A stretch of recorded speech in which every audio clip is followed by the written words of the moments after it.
So hello students, today we are almost at the end of the chapter. So today we will learn the impact of Napoleonic era. Okay, impact of Napoleonic era. Okay, so impact about what Napoleon has done to the France. Okay, the Napoleonic era popularized the principles of liberty, equality, and fraternity established by the French Revolution in different countries of Europe. Napoleon contributed to the rise of nationalism in Europe. So, Napoleonic era, it popularized, okay, it brought to the people especially the principles of liberty, equality, and fraternity. And this was established by the French Revolution in different countries of Europe. Okay, Napoleon contributed to the rise of nationalism. Okay, so Napoleon contributed to the rise of nationalism. Okay,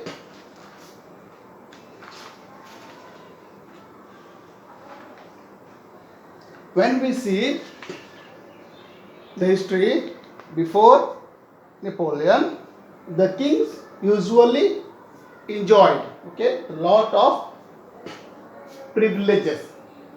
Okay, and there was a king Louis XVI. He did not take part, especially in the administration in the kingdom. Okay, he was something different.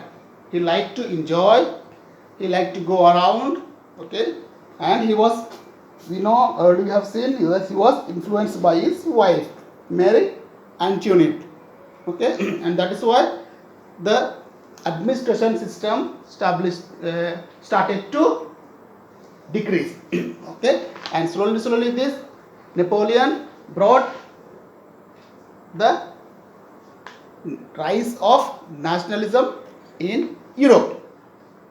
The Napoleon brought about a number of countries like Spain, Portugal, Prussia, and Germany under his control.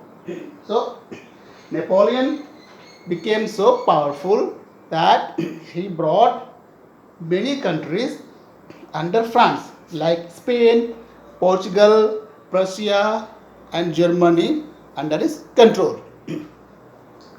The French soldiers placed in these countries taught the native people that the nation was above everything and no sacrifice was enough for the cause of the nation.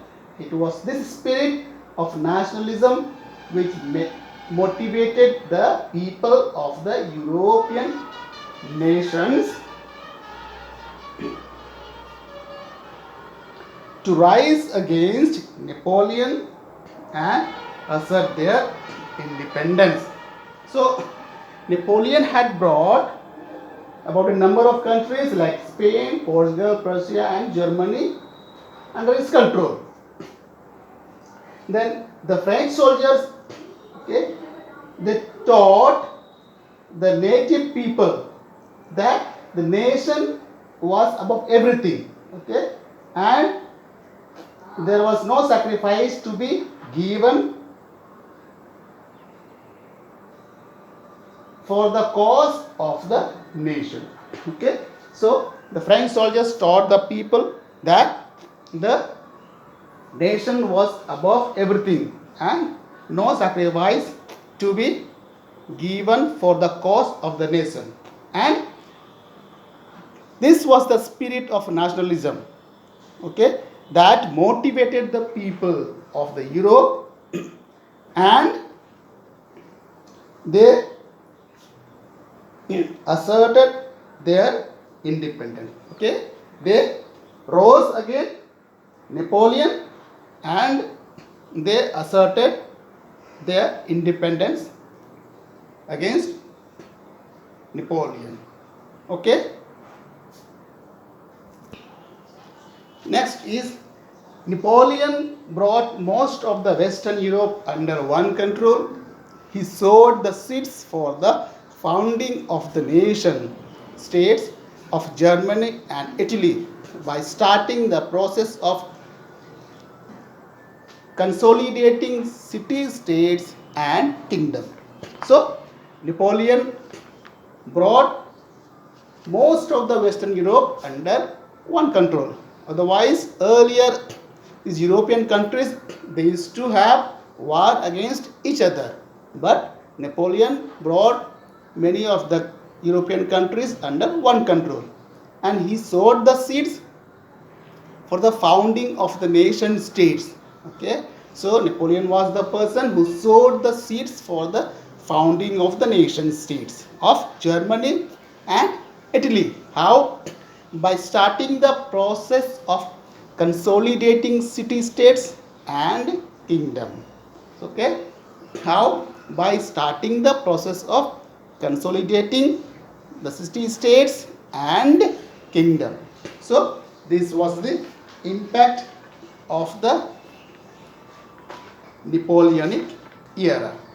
So in this chapter we have learned some of the things that causes leading to the French Revolution. Okay, the chapter is the growth of nationalism.